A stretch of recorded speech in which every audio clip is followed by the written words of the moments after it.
मेरा बेटा मुझे जिंदा चाहिए। बच्चे ने मुदरसे से छुट्टी क्यों की? कारी साहब ने मार मार कर बच्चे को खत्म कर दिया। जब बच्चे को गुस्ल दिया जा रहा था तो देखा उसका पूरा जिस्म नीला पड़ गया था। के पीछे उसके नील के निशान, नील जैसे उस पर नीली स्याही डाल दी हो, जैसे उस पर नील डाल दिया गया हो। उसको इतना मारा कि जिस्म पूरे का पूरा नीला पड़ गया था। पहले तो दुआ है अल्लाह पाक उस बच्चे को, उस फूल को जन्नतुल फिरदौस में आला मकाम अता फरमाए। ये वाकया मिल्लत पार्क लाहौर का है। उस बच्चे के साथ उसका 3 साला छोटा भाई और भी साथ था।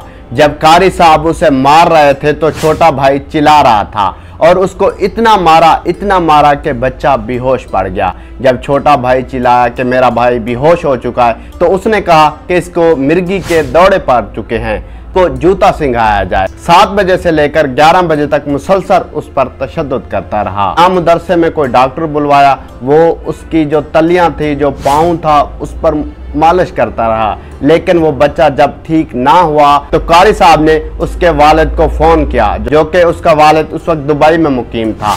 उसने कॉल की कि आपके बच्चे को मैंने हल्की सी 2 छड़ियाँ मारी हैं, जिसके बाद वो बेहोश हो गया है, वो ठीक नहीं हो रहा, बस जल्दी ठीक हो जाएगा। जब असर का टाइम हुआ तो दोबारा से वालिद साहब ने उनको कॉल की और कहा कि मेरे बच्चे की अब तबीयत कैसी है? तो उसने कहा अभी तो ठीक नहीं हुआ, जल्द ठीक हो जाएगा। तो वो एकदम से शदीद गुस्से में आया और उसने कहा कि कैसे इंसान हो, अभी तक मेरा बेटा ठीक नहीं है। तो कारी साहब ने कहा अभी असर का टाइम है, लोग आ रहे हैं जा रहे हैं, तो बात ऐसे फैल जाएगी, नमाज के बाद मैं बच्चे को हॉस्पिटल भिजवाता हूँ। कारी साहब के 2 अफराद गंगाराम हॉस्पिटल में लेके पहुंचे तो उस वक्त वालिद साहब ने घर में भी कॉल कर दी थी कि आप जाओ और बच्चे को हॉस्पिटल लेके जाओ। 15 पे कॉल हुई। माँ जब हॉस्पिटल पहुंची तो उन्होंने कहा है कि इसके जो बचने के चांसेस हैं वो 2 या 3% हैं। बच्चा हॉस्पिटल में दम तोड़ गया। जब एक्सरे करवाया तो बच्चे की जो 3 पसलियाँ थीं वो भी टूट चुकी थी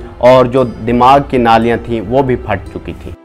जब बच्चा वालिद साहब को दुबई में कॉल करता था, कहता था कि मैंने 22 सिपारे हिफ्ज कर लिए, जब भी आप पाकिस्तान आएंगे मेरे पीछे आप नमाज पढ़ेंगे, तरावियाँ पढ़ेंगे। जो 3 साल के भाई के सामने ये सारा सुनहरी हुआ तो वो भाई अपने बड़े भाई को कभी नहीं भूल सकेगा। जीते जागते एक माँ की दुनिया ही उजड़ गई। हमारे इदारे सेव नहीं हैं, हमारे मदरसे सेव नहीं हैं। रिसेंटली आपने बहावलपुर इस्लामिया यूनिवर्सिटी का वाक़या सुना होगा। जितने भी कानून दान हैं, जितने भी आला औकाम हैं, सबसे गुजारिश है कि इस मामले को, इस कानून को ठीक किया जाए ताकि हमारे बच्चे सेव रहें। अब तो बच्चे मदरसे में जाने से भी डरते हैं कि कारी साहब जिस तरह तशद्दुद करते हैं।